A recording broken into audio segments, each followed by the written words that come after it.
presented on FUDcast, the show generally about the story and universe of the Halo franchise. I'm David, and I'm joined by my co-host Dani. Hidely hoodly. And this is a random shoot in the breeze because there's a plague and there's not much else going on episode. Yeah, let's not talk about breezes right now in the outdoors. I don't like talking about that. Breezes that remain a respectful 6-foot distance from each other. That's fine. That's a healthy distance for a breeze, definitely. Yeah, and Podtacular actually asked the prompt of what makes Halo Halo, so we're going to talk about that and a couple other things. All right, okay. I can do words. Dani, tell me, what makes Halo Halo to you? The joypad. You aren't playing Halo on PC? I do play Halo on PC with the joypad. Okay. See, that's the thing. I am one of those Philistines who actually vastly prefers first-person shooters with a gamepad. I've never really liked using a mouse and keyboard for it. I don't think you're a Philistine. Like I all the first-person shooters I play, Halo, Destiny, etc., I do with the joypad exclusively. I've just been matured that way with my gaming preferences over the year, and the PC is obviously the better place for the hardware if you can afford it. But why would you want to lose out on the premium joypad experience when making that transition? Well, did you grow up as a console gamer or a PC gamer? Console gamer. I couldn't afford a PC for a long time. Just I know the poverty lifestyle. So console gaming all the way. I got you beat because I had a Mac growing up, so I was playing shareware versions of like random rip-offs of actual popular games and stuff. Wait. If you were a Mac growing up, and not only did you have a computer, you have a fancy fucking computer, because one, that tells me you're a rich bastard growing up, and two, you probably knew about Bungie way before I did. I did. Well, see, but it was not my computer because my parents ran a graphic design studio out of our house. And so I got the third oldest computer. So it was 8 years old by the time it got to me and my brother. So you couldn't run most stuff on it anyhow. So I remember playing the Marathon demo because it came on some Mac demo disc. I never actually played any of their games thoroughly at the time. I was into Age of Empires and Blizzard games mostly. See, that sounds rather sophisticated compared to my own video game exposure growing up. The Sonic the Hedgehog and the Mega Drive, eventually going the way of the N64, yeah, and sticking with. As soon as the Dreamcast happened, I didn't like the Dreamcast at all. It wasn't my thing. So when did you actually play Halo for the first time? It was a friend of mine, myself hanging around being bored one day, and I got an old Xbox to mess around with modding because we wanted to watch some anime on TV. Back in the day, that was a big thing, getting a convenient setup for that kind of stuff. So I got a modded Xbox just for that purpose. And I was like, well, I have an Xbox. Why don't we play this Halo crappy game everyone's banging on about? So I looped my friend in and forced him to sit down and play it with me. So my first Halo experience was couch co-op of CE on the Xbox. Taking our sweet, lovely time through it, and it just blew me away. I was like, what the hell's this? Like, I remember GoldenEye, that was great, and then Time Splitters, and I was like, I missed the leap, to the proper. This is how it's supposed to be. It felt perfect, you know what I mean? The multiplayer, the co-op, everything just clicked. And I was a story person first and foremost. Co-op story. I spent 5 minutes thinking about on the multiplayer and just didn't give it. It's all about holy crap, the co-op. And the co-op is what got me in the little split screen on the TV. With a good friend. Nothing better on a Saturday afternoon. That's kind of weird to think about now, just how you were basically playing split screen if you had 3 other people and like a postage stamp size screen, like just standard def. It's amazing what we did when we were filthy animals, when we didn't realize how good we'd have it years later. Not only that is it standard def and not low resolution, it was normally on smaller TVs because everything was just smaller. Back then, you couldn't even get a 60-inch, like, not plasma. One of those old boxy TVs. That would have been like a like an Xbox-sized house furniture object at that point. Yeah. Now I played my demo disc Silent Cartographer split screen on a friend's Xbox because we didn't get an Xbox until 2003. Oh. Before that, we got like in 2000 or something. My brother got a PlayStation 1. So we played Mm. that. And then we got an Xbox. And it got the version of Halo that came with the I guess it was the Platinum Edition or whatever. It came with all the Halo 2 promos and the E3 demo and stuff on it to Yeah. hype you up for it. It's actually sad that I don't remember. I remember because I played through all the games co-op with my brother. I remember us playing through Halo 2 and having to set the table and coming back in the middle of the grave mine cutscene and being confused as to what the hell this plant was doing. Mm. I sadly do not remember encountering the flood for the first time in CE though. That's a You don't shame. remember that at all? Well, so then I should ask when you got in, since you like the story, when did you get involved with Zen Justice and get into that whole thing? Oh, that was a long time after I started playing. After we got the Xbox, I was a big fan of going to game stores and picking up games secondhand. Because I picked up an old PlayStation 2 and I was going back through the back library, and at the same time I was going through the Xbox and went through Halo 1 and 2 that way. Dodgy secondhand copies, all scratched up, but it worked. So whenever it came to Halo 3, it was my first time getting the console. I got the console and I got the game on launch, did the beta thing. I was all really hyped up for it. And went onto the internet. Didn't have the internet growing up. I had the internet the first time. And Now, kids, you might not realize, but the internet didn't always exist.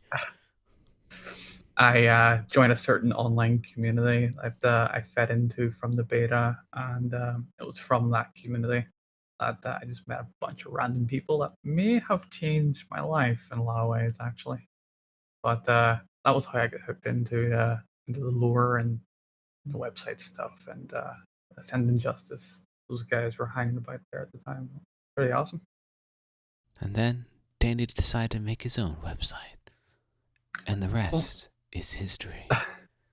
it wasn't that I wanted to make a website. I didn't care about a website at all. I made plenty of crappy things over the years, like everyone has. But it was just the void that, because they were the only beacons at the time that were interested in discussing it and putting forward their own proposed ideas as a good starting point for discussions. And I felt that there was a void there. I just didn't want that light to go out in the community that early.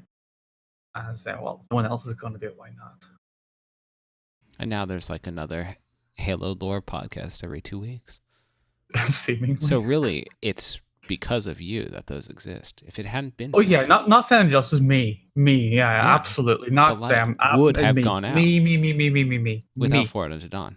So Yeah. really, lore Halo can thank us. Well, I told him about it, and I think at the time, one of the Ascendant Justice guys had gone to Microsoft to work on Halo, surprisingly. And I told him that I was going to, continue on. I was throwing a website bloggy up and hoping to continue on talking about the lore. And I told him about the name of the website. I in retrospect, I think they must have had a good chuckle to themselves whenever I told them I was naming the website Forward on the Dawn, and they were working on Halo 4 and hadn't publicly announced or discussed it in any way. But knowing what we know now in retrospect, that must have been a good hearty laugh for them. They could have given us like a little push, like, hey, maybe for SEO reasons, don't call it that. They could have. That might have They could have helped. been friends. They could have been mates. Oh well. Yeah. Exactly. They doomed us. They doomed us to SEO hell. So it's fair to say, Danny, that what makes Halo to you is the story. Oh, entirely so. The co-op in the gameplay was the connective tissue and the fun ass story. You're sitting playing a game with your friend. You don't care about a deep, intricate story. You just want good, fun, easily digestible experience. A good Hollywood blockbuster, as it were. And I think the first Halo game was the Hollywood blockbuster in video game form. It was just, it worked. Mm-hmm. Yeah, and I mean, for me, actually, I think I did like a comic or something for like Podtacular. Did a community contest years back about it, but our Xbox broke in like I want to say 2005, Mm. and I didn't get a console, an Xbox 360, until Christmas 2011. So the entire period, I basically just wrote about Halo for Wikipedia. The Halo.bungie.org cutscene library was where I experienced the story in the time Ah, before good quality YouTube. to be fair, that was a resource for a lot of people back then. One of the only resources around, so. Yeah, and so that's how I kept with Halo. But it was the story because you could still that was the way you could connect with people then, even without playing it. Because I have probably put like collective total of 6 hours into Halo 3 before I had my Xbox again. Yeah, I Really? didn't. It was not a. Did not go to a place with like the dorm room Halo feel for college, and that was not really. And I was too. It was too early for that in high school. Apparently, everyone had these Halo dorm parties that I missed out on. Everyone I know missed out on, Well, but I apparently didn't they have were them either. very popular. Yeah, they were. That's what my brother did, but I was just missed that. That's surprisingly not what art school was filled with. Not filled with Halo Halo people. LAN parties, yeah, Yeah, that's. shockingly. Mhm. We did a couple Halo parties when I was in high school with my brother's friends, so that was fun. The closest I ever got to like real life Halo jamming with people was, and this is not embarrassing at all, but we used to run this little anime club, and we did like little gaming stuff. We booked out a whole local cinema, did screenings, and the big hall. And we had little vendors come in, and one of the excuses I did was running this little club, and we did like a convention, was getting the gaming up to par. So I abused my position to ensure that there was always a Halo tournament and Halo being played. I played Halo on the big screen. That was a hell of an experience just because I could, So I Right. took advantage of that opportunity to have a couple of interesting encounters, late night gaming sessions with people in strange locations. So I guess in a roundabout way, that's what makes Halo to you. Yes. I'm glad we cleared this up. No, but honestly, the difference with Halo, going back to the Master Chief Collection, was a really interesting way of highlighting what makes Halo Halo. Because in a sea of games that the industry has surfaced right now, you get a very clear picture of a lot of the industry trends because many of the games populate themselves with the flavor of the release, as it were. If it's not modes, it's features, it's this, it's that. But when you go back to Halo, it feels like Halo just wants to do its own thing still. There's something very obtuse about the way Halo sticks to its guns. It doesn't have the extra padding and fluff Well, and I in its core think mechanics. I think they've all just aged so much better than the competition. Like I do not play any other games from any other shooters from 2001. Like they all I've never gotten to Half-Life. Half-Life 1 has aged terribly and Half-Life 2 in my opinion has also aged terribly. Um For me, Half-Life 2 aged terribly upon release. you mean you didn't want to just play a bunch of physics puzzles that were frustrating as hell with first person platforming? I really like the physics puzzles in the Portal. That was a better way of doing it. Yeah. I think you're right. That there's just that je ne sais quoi. Hey, I'm one of those idiots that purchased the orange box for the Xbox 360. Okay, Hey, I still have that. I'm actually currently trying to finish the stupid Portal, the last three Portal achievements to 100% it. that's interesting. Actually, I think I used the game as a frisbee at one point. The trade-in value became pennies at that point. You may as well use it as a frisbee or coaster. Okay. Anything else you want to add? I think there's enough there you can splice into some coherency. Okay. Then do you want to talk about just the random Halo stuff we haven't covered? Sure. Pick a topic and we'll dive in. All right. Well, first, since we were talking about it, there's all that Xbox Series X stuff that came out. So, lack of Halo stuff you want to talk about. You want to talk about the absence of No, we're Halo talking related. we're talking first about the foundational platform, the substrate upon Ah, which yes. the Halo culture will be grown. The foundational abstract layer that's required to get us to where we want to be in our relationship with the game. I mean, it's a giant fridge box. Pretty much. I do appreciate how they memed that themselves. They leaned into the They owned it. memes. Well, There's they've that learned. corporate ownership of memes that makes us relate to them more. I think Microsoft has learned from 2013 in many ways, and realizing that you just have to lean into it is one of them. Well, your biggest criticisms can be your biggest selling points if you're not afraid to embrace them sometimes. Not all the time, obviously. If your biggest selling point will murder you, kind of a hard sell. It's going to be super powerful and cool, and I will not get one at launch, and it'll be interesting to see how well Halo Infinite plays on my original Xbox One when it comes out, because Ooh. I'm not Ooh. buying a new console until I save up enough Microsoft rewards to See, pay for it. I'm a generation behind the top end PC stuff at the moment, so I'm not top end PC, but even I'm confident I can kick Halo in its ass. But you should be terrified. You should be terrified on that per reboot. We'll see. It's fine.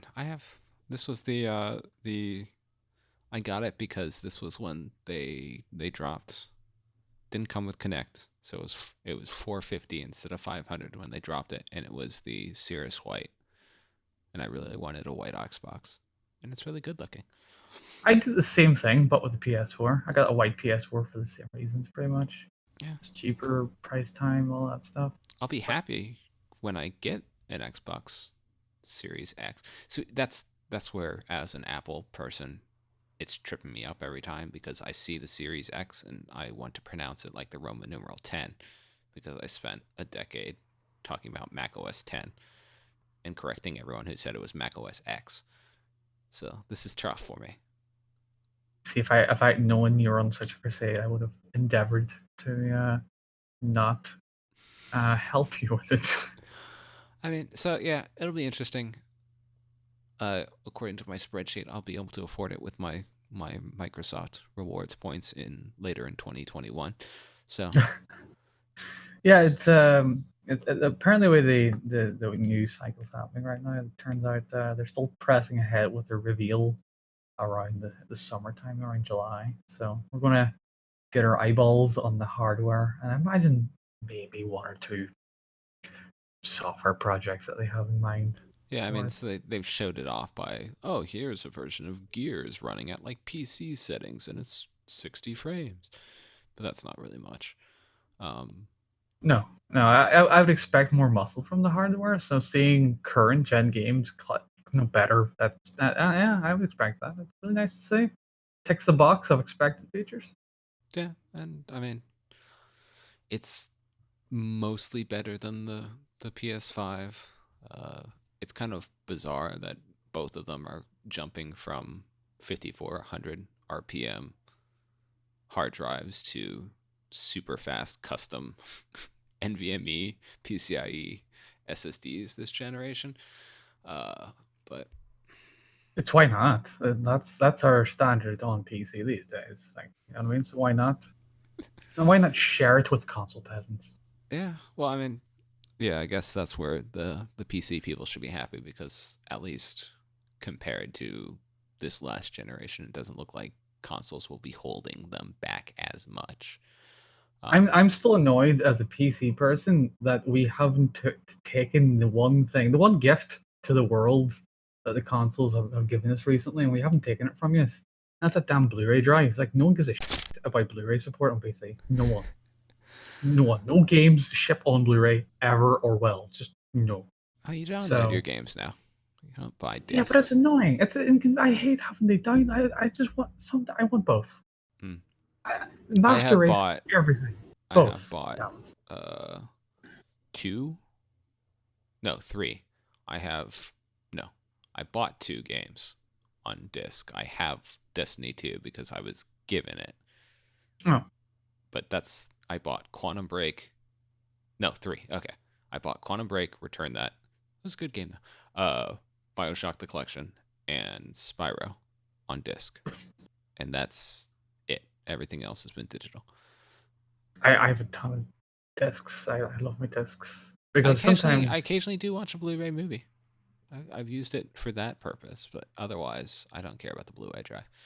But everyone's been doing their gnashing of teeth about the loss of the optical port on the audio port on the Xbox Series X. So I've never used one of those ports my entire life. Please tell me about this port and why I should care. I use it. I technically no, I shouldn't say I use it. I have my Astros plugged into it, but they were flaky pieces of garbage, so I haven't used it in probably 2 years. So I'm fine with it going away too. I don't have. I live in an apartment. I don't have an awesome surround sound system. I can connect to it anyhow. Neither do Uh, I. So I don't give a shit. It's like I play my so what? games using the poorly shielded audio jack in my controller, which means I pick up the reggae station on the radio nearby, and that's how I play games. Wow. I have a decent headset for a PC, so I can't really complain. And I use the TV speakers for everything else because who Is gives a that shit? decent headset the one with the really crappy mic you normally use for podcasts? Hmm. Terrible mic. Decent headset. I use it Oh, primarily for work based conversations, which don't require quality of call. So it's not really a problem mm-hmm. as long as the ear set works. It's got like 5.7 point something in my ears. It's got numbers, so it's good. Okay. All right. So yes, that's what we. Well, I won't be, but some people will be playing Halo Infinite on.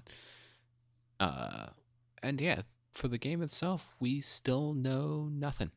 Yeah, no, we know it has pre-orderable.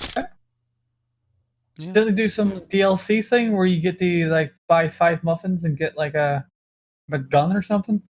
Since E3, the only official stuff we've gotten has been like Master Chief Toys, looking over. Oh yeah, that's right. toys. We got toy leaks, Yeah. Uh uh, huh. Toys. which are, I mean, they don't really tell you too much, just because they're like a mixture of Halo Reach stuff, and so they aren't really leaking things. They like have placeholders for the villain of the game and stuff. So I'm just saying, if you're going to leak something in front of like a million journalists and photographers, is probably the worst place to leak something. yeah. At like an event where people are gathered for the express purpose of showing things like that. And then we have like a shot of Master Chief looking over a landscape in the Xbox Series X. So we know that there's landscapes. Okay. Yeah, we know that Bit there's of a spoiler, fire, but I'll take it. there's trees, possibly trees Hmm. actually. There's Possibly definitely take. cliffs and mountains and stuff. Cliffs means rocks means earth. Earth. Not earth, but soil. So really, I don't know more. And I guess the question is when we'll actually hear about it, because July. E3 is up in the air. So Not July. They announced their digital replacement oh yeah, they have. Oh joking yeah, right, service right, was happening, right. and Yeah. because E3 is not doing anything, Microsoft are doing it by themselves. So they're hosting their own digital event in July. They announced. Which is fine. Like they were gonna do that anyhow. Like E3 was slowly becoming more irrelevant anyhow. So No, they pledged already as well to come back next year. Quote, if their partners do. yeah, well, we'll see about that. I think this might just been the thing that Mercy killed E3 before. Considering what they were turning it into a streamer event and getting more of the public in, and I don't know what they were turning it into, but it wasn't the industry premier event of the past, that's for sure. So, Yeah, but we'll see. bit sad. Ever since Nintendo left, they stopped doing the stage presentations and just did their own thing. It was like E3 has felt significantly less relevant each year. Pretty much.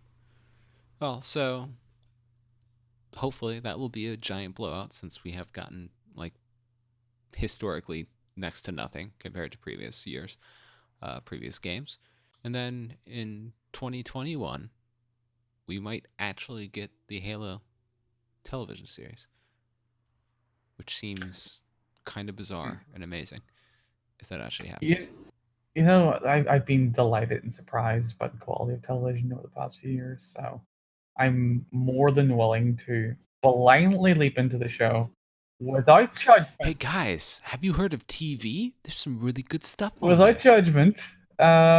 No, I think like you don't want to shoestring it. You don't want to do it injustice. You want to give it time to tell a story because video game stories take time. They're told over time.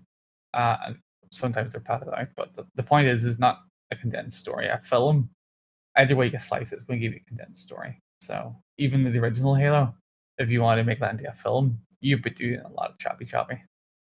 So having a TV show and having the budget to give a shit about the sort of length, it gives me more confidence that they can take their time and tell a proper story. I That's all. should point out that because they actually started production, which after 6 years of production hell, actually started production, and now it's canceled because of everything going on in the world. So it's still When you say possible. cancelled, All right, that's right. Sorry, not the I word should you want to use. postpone, shut down, blah blah blah blah. Um, Hiatus is a good one. okay, yeah. Um, actually posted they had the Olive Gray who plays Miranda Keys gave a short little interview. Oh god, no! Why'd you have to bring that up? That is depressing. Damn it, community. Yeah, well, it's just we talked a little bit about the Showtime series on our end of year 2019 episode, and there I was saying that I really just feel like they should have gone MCU on this production and said, "Hey, we're gonna like remix it and do stuff with it, and don't worry about it because it's not the same canon as the games. Don't worry about it." That should be obvious to anybody. Anyone who thinks this is just gonna fit in perfectly like every other Halo story into the perfectly maintained narrative across the entire franchise. And oh yeah, this will just be another entry into the existing. Yeah, bollocks off. Yeah, People should but have that expectation already, but well, unfortunately, I feel like 343 did badly on messaging this. Um, well, and Showtime too about it, and so everyone was all upset because in this interview, the actress described Miranda Keys as a wildly intelligent scientist in charge of an entire section of research at the UNSC, which describes Catherine Halsey, not Miranda Keys. Um, but it's one of those things. I'm just not bothered by it at this point. I just I, if it's I'm, I'm good, struggling to give a shit, to be yeah, honest. It's like, yeah, like so what? I just want it to be good when it comes out. And Uh-huh. if it's bad, probably the least of it will be the fact that it doesn't fit in with the game canon. So If anyone brings that up as a criticism, like that's lazy. That's an easy go-to thing. Oh, it's different. It's not the same as I remember. Oh, just fuck off. she also mentioned that the reactions to her as a person of melanin being cast as Miranda Keys caused her to step away from Twitter for the sake of her well-being and joy, which is a depressingly common occurrence now. I think Um, she's being extraordinarily polite about the situation, if that's how she's describing it. If I'm being yeah. honest, it's unfortunate. Like the community. Sometimes it's nice to talk about the community as a big blob. Hell, we've written about the community as a blob, but it's not a blob. It's not always a hive mind of we're all just Halo fans and we're sharing our love of the franchise together. No, it's a lot of random people who just happen to like the same thing, and sometimes you get disgusting human beings who attach themselves to something like this, Mm-hmm. and they, with their disgusting viewpoints, still have the same attachments that me and you have to the game for probably the same kind of reasons, but those other viewpoints that can go after themselves. Yeah. So we'll see. I remain cautiously optimistic, but who knows? We got till 2021, if not later. So Put it this way, I am significantly more optimistic for the Halo TV show than I am for the or the state of people like that from the community. So that's coming out in 2021. Halo Infinite, theoretically, also coming out in 2020. But we've got one thing that is new and in the entirely opposite vein of angry people upset about things being changed. We have Troy Denning coming back. We were talking about at our end of year episode how there wasn't much going on in the schedule. And it's still, aside from Infinite, which is obviously going to be huge, it's still pretty light in terms of content. But we got a new book from Troy Denning that is coming out. Let me check in September 22. Halo: Shadows of Reach drops, a Master Chief story, subtitled. I don't know if this is sort of like part 3 of Denning's Master Chief trilogy, or this is just unrelated and they've thrown the Master Chief story title on it. But it's going to take place between Halo 5 and Infinite. I think roughly a year, because it takes place in 2559, so roughly a year before, at least a year before Halo Infinite. But it's starring Blue Team. They go back to Reach. You know, Things happen. the cover is a pretty straightforward homage to the Fall of Reach cover, which is kind of cool. Actually, the cover got me happy for a different reason. I picked up on the Fall of Reach thing, but what I really like, this is so silly, just seeing Troy Denning at the bottom, the New York Times best-selling author. To me, that little bit at the bottom looks exactly like the Star Wars books. It was like, oh, nostalgia. Such a silly little detail. It just made me go, that's nice. I've never read. It's actually, aside from because I realized I still haven't. I have not read any of the Halo authors stuff outside of Halo, aside from Peter David, who I was familiar with his Star Trek books.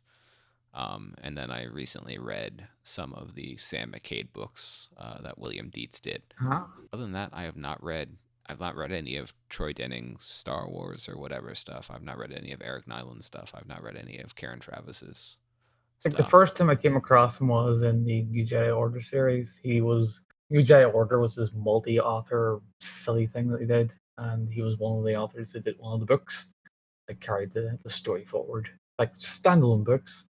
And I think he did the Dark Nest stuff afterwards, and some Legacy of the Force. He took over like one of the main authors handling the Star Wars fiction at that point after the New Jedi Order. So he was like a one book guy, and then he was kind of like the main guy. Well, everyone's got their niche. That was a great niche. He's giving me Star Wars and Halo. What am I complaining about? The interesting thing is we're going back to Rage, which has been. I'm trying to think of where it's come up, but it's definitely come up. Actually, I noticed this working on another piece of content for Dawn, but they actually foreshadowed going back to Reach in the Spartan Field Manual, which was interesting. But there's, who knows, there could be Forerunner artifacts, there could be Halsey's little disembodied clones still hanging around. Didn't they heavily imply going back to Reach in the video game Reach, or at the end of it? Well, they Going back to reconstruct Reach, thing? yeah. Yeah. Halsey gives her epilogue. We still don't know the context of the fucking epilogue even now. She's just a. It's really frustrating, by the way. It's really fucking frustrating to bring that up. Because we're going into Halo Future now. And we're going back to Reach. But it's not this moment. It's not the epilogue moment, is it? How far away is the epilogue from this book? The events shown are on July 7th, 2589. Of course, Jesus. as we know with the end epilogue of Halo 4, which confused a whole lot of people, the narration does not necessarily coincide with the visual events depicted, so it does not guarantee Halsey is alive in 2559, No. 2589, or when she is talking necessarily. But yeah, you're right. That Reach has always sort of been hanging around in the background. So this is the first time. There's a 30-year gap in between whatever happens in this book and that potential epilogue moment is. Or the reason why I was asking about the time between is trying to think. Okay, 30 years. How long does it take to deglass a planet? I mean, I imagine it would take a good long time. 30 years, maybe less. It has to be less. I imagine unless they've started Well, taking the view in this book. I feel like you have to kind of like it'd be sort of like, all right, well, this reference might not make any sense to you, but Mount St. Helens exploding and then coming back Is that together the again. volcano from the film with James Bond in it? It's sort of inspired by that. Mount St. Helens is the real Alright. volcano that blew up in the Ah, US. so you didn't really have James Bond Pierce dancing around Brosnan it. was not Alright. involved in it. But yeah, so I think it'll bounce back. But I was saying that this is interesting in that aside from Halo Bad Blood, and I suppose it might be too premature to call it a bridge, but we haven't really gotten a bridge novel since Halo First Strike, which explained, hey, how we got from Chief literally in the last cutscene of Halo Combat Evolved and how he ends up back on Earth. Um, and hopefully, especially given the time frame, this will help bridge. Uh, okay, Cortana's taking over the galaxy. Chief is on Sang Helios, and wherever they're going to end up in Halo 6. See, that's why I don't understand. At the end of Halo 5, with Cortana taking over the new faction, what I don't get is why and what the F has she been doing all this time? She's been sitting around the galaxy just going, okay, give him some time to recoup. They have enough time for a sequel yet? Nope. Given her a few months. Like, seriously, what would she be doing? Not just instantly winning and controlling everything. Like, why is she letting these monkeys fly about in their little space bins, annoying her? I don't get that. Why Yeah, has she not exerted full control of everything instantly? hopefully we will see some of that. It was nice that Bad Blood gave us some details of that, even though it basically only takes place uh, like in the immediate aftermath, really. And Mhm. there's some details on what she's doing on Valhalla with the grunts, but otherwise it's pretty minor. So hopefully this will go into it. She has the firepower. That's the thing. We know she has the firepower to threaten the whole galaxy a lot times over. I don't get it. Yeah, Yeah. like why is that not something you would want to explain? Because that was like the cliffhanger ending of 5 was holy shit, she's taken over. She has the firepower. She can do what she wants. So what did she do with it all? Did she use did she take over the galaxy? No. Did she go for a smoke break? I don't see anything to explain it. Hey, It's just she oh. gets to live forever, so she's into long-term planning. I guess just wait until the monkeys die is probably a good long-term plan. You know, there's some hope here that might just be people reading into it. Um, One is that it appears, I know Toa Freak from Halo Canon was talking about this, but other people talked about it, is that the visuals of Blue Team, they're wearing basically more like their Halo 5 armor blended with the quote unquote iconic um, Bungie style look for stuff.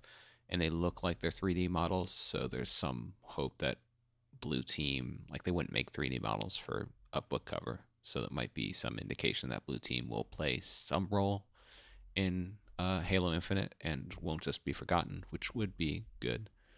I don't think seeing them as models would mean they would have to have an in-game reason. Marketing models for something like Blue Team would probably be a thing some department would get money and time for. Maybe. I mean, they're definitely. I think it's safe to say that the 4-man squad setup for Halo 5 is not coming back. That seems a safe assumption at this point. Actually, no. I'm staring at the book cover, and you see how Blue Team. You see Master Chief at the front, and he's like fully opaque, and then as you look at Blue Team, they get more and more transparent. Like they just sort of fade out. That's kind of what what they're doing with the characters from Halo 5. They're taking all the ones that no one cared about and just, push them in the background. And then Master Chief's just sitting there shooting his gun and we're all happy. See, it's very subtle messaging. Very subtle.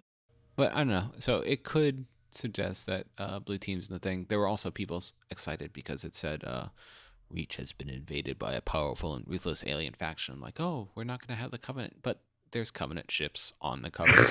So best case scenario is it's not the Covenant, because the Covenant is gone twice. To be fair, 343 have a very mixed bag when it comes to making their own factions. The Banished were thematically awesome. And the scary robot men with skirts who went boo a lot with their scary faces were not. So, mixed bag. Yeah, so there's some theories. Oh, it could be like the Keepers of the One Freedom, the Banished, and that's why they're being coy. By the way, if we don't see the prophets in Halo Infinite, I'm going to riot. Those been f***ed off for a long time now, and no, I want to see them. They're skeevy bastards, they're great villains, and where the feck are literally every single one of their species? Where? Yeah, once again, I was reading through the Halo Spartan manual, and they hang a lantern on it, but who knows when those guys are going to come back? Yeah. We got half jaws out looking for them, so they've taken a ton of whatever they could grab their little slimy paws on and off with it. So they set up the story point a long time ago, and we're still waiting. It's not guilty spark wait. Okay, I'm sorry. Don't do that. Just do that again, please. But don't leave us hanging for too many more years. Well, they've been better at wrapping up those dangling plot threads, so we can hope it won't take too much. Well, if they didn't dangle them in the first fucking place, we wouldn't be waiting. We need to learn our lessons. We'll see. Like I said, comes out in September of 22. At this point, Troy Denning is the most prolific Halo author. He's actually been for a while. And I think he does a good job.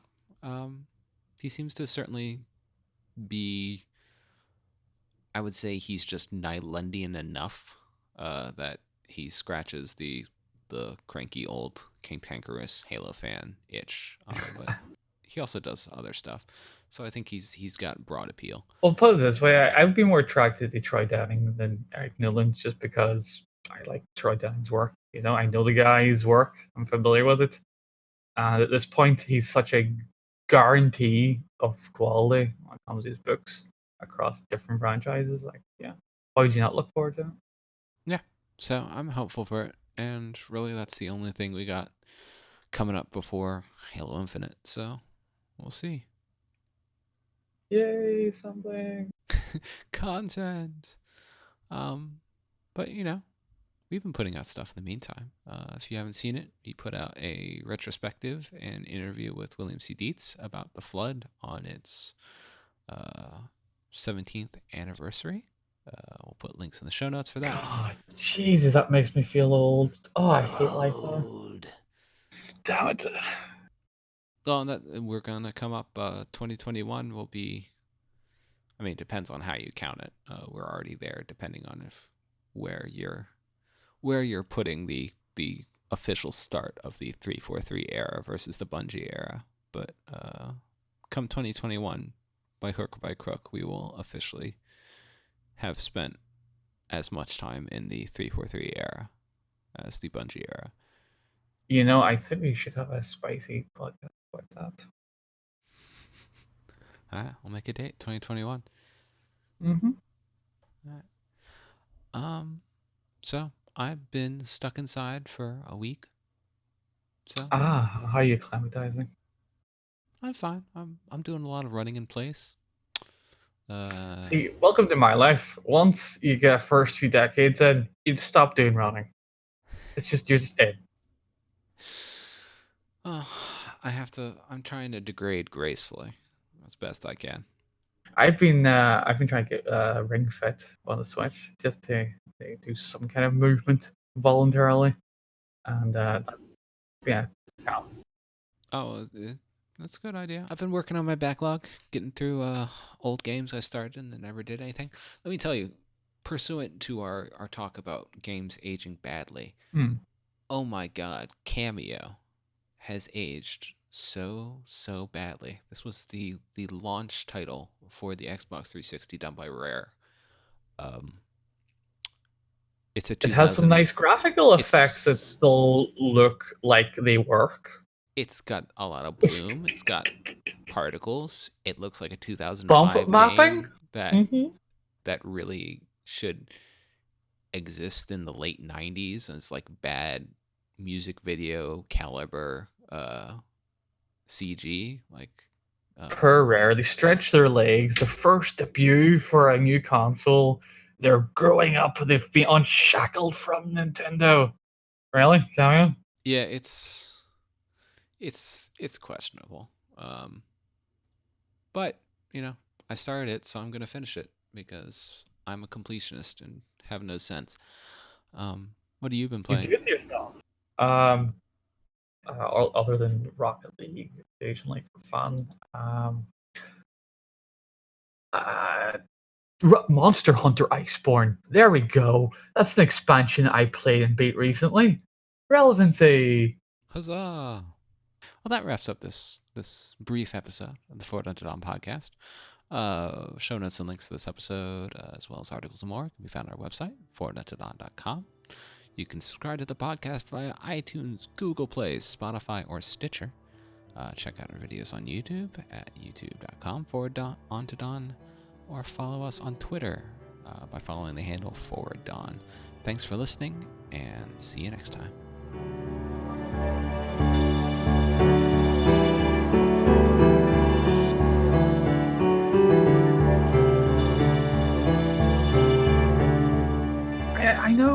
I know, but you just want me to rant on a very open-ended question like that? I mean, that's kind of what you do, Danny. I just trim them down slightly in post, but it's just the Danny rant.